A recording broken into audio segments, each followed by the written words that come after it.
Hello, aspirants. Welcome to the Hi-Fi of the Day, Daily Current Affairs by Alchemy IAS Institute. And I am Suhas. We are going to discuss the most important 5 news of the day. State of World Population 2025 report, published by United Nations Fund for Population Activities, says that India's population has hit 146.39 crores, and the world's most populous nation, that is India's population, will be around 170 crores by in 40 years, and after that it will decline. And the report also says that the country's fertility rate below replacement mark, that is, earlier it was 2.1, now it is 1.9. So the country's replacement rate has been declined. What is replacement rate? The total fertility rate should be minimum 2. The total fertility rate is that number of babies, the number of children that a lady can have during her fertile period. So now it is 1.9. So it is below the replacement rate. So the population is going to be declined. And if you look at the global rates, Afghanistan has the highest TFR, total fertility rate, that is 4.7, followed by Pakistan 3.5 and Bangladesh 2.9, and India is 1.9 with Nepal and Sri Lanka. China is 1. And as of now, our working population, working class, that age 14 to 64 is 68%. And the people who are elder than, or it's like age is more than 65 years, that is 7%. But this is going to be changed because the population is growing elder, and we are going to be an elderly population sooner, and the average lifespan of Indian male is 71 and female is 74. This is also going to be increased because of the improved and developed health sector in India. So if you look at the UPSC's relevance, it is important in GS paper 1, that is population and demography, and GS paper 2, government policies on health and fertility, and prelims perspective, it is the data on population, like that how about the replacement rate and total fertility rate, what is total fertility rate, and international comparison of total fertility rate of rate with India. And in essay and mains, topics like demographics, dividend, population stabilization, and reproductive health. Another news is Congress leader Mallikarjuna Kharge sent a letter to Prime Minister for initiating the proceedings to elect the Deputy Speaker. Says that Kharge in letter to Modi. So opposition is demanding to elect a Deputy Speaker. So who is Deputy Speaker? In Lok Sabha, there will be a presiding officer, Speaker will be there, and a Deputy Speaker also will be there. Article 93 of the Constitution demand the Lok Sabha should have a Speaker and a Deputy Speaker.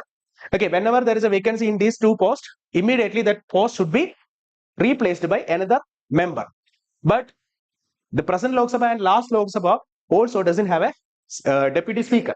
The Deputy Speaker for the second highest presiding officer, and traditionally the Deputy Speaker is elected in the second or third session after the first session. Like first session will be presided by the pro tem Speaker, then Speaker will be elected, and after that in the second or third session that Deputy Speaker will be elected, and conventionally Deputy Speaker will be from the opposition party. And the UPSC relevance of this news is GS paper 2, Indian Constitution and Parliament, Indian Constitution, Parliament and its functioning, and in the previous perspective, articles that 93 that demand the there should be a Speaker and Deputy Speaker, and mains role of opposition, democratic institutions, and legislative gap.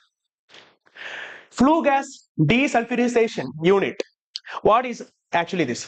These are special unit that should be integrated with the coal-based power plants that will capture the sulfur dioxide from the exhaust gas of these coal-fired thermal power plants.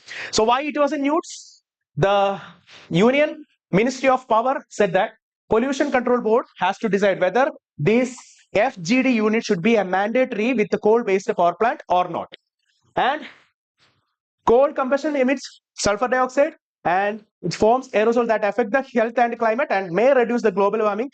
Yes, that is another possibility that may reduce the global warming. And but expert committee says that this mandate is not needed because some amount of sulfur dioxide or aerosol should be there in the atmosphere that will reduce the global warming by reflecting the sunlight. And for the first time, MG National Rural Employment Guarantee Scheme spending capped at 60% for the current financial year, first half of the current financial year. So MG now under the monthly or quarterly expenditure plan.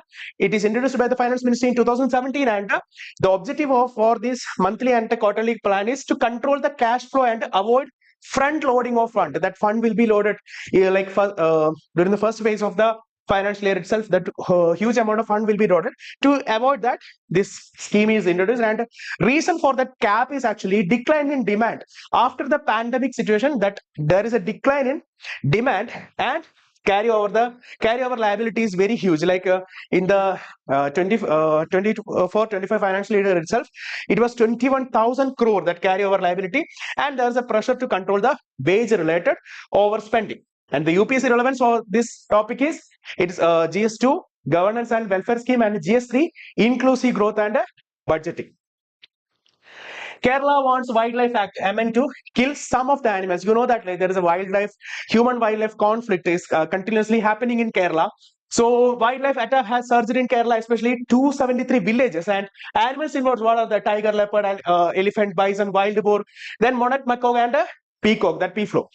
And 2016 to 24 time till January, exactly 919 people died and 8,964 people injured in this conflict. And agriculture impact, like bonnet macaw and peaflow, doesn't harm the human being directly, but they repeated crop raid, and large tracts of farmland is also abandoned.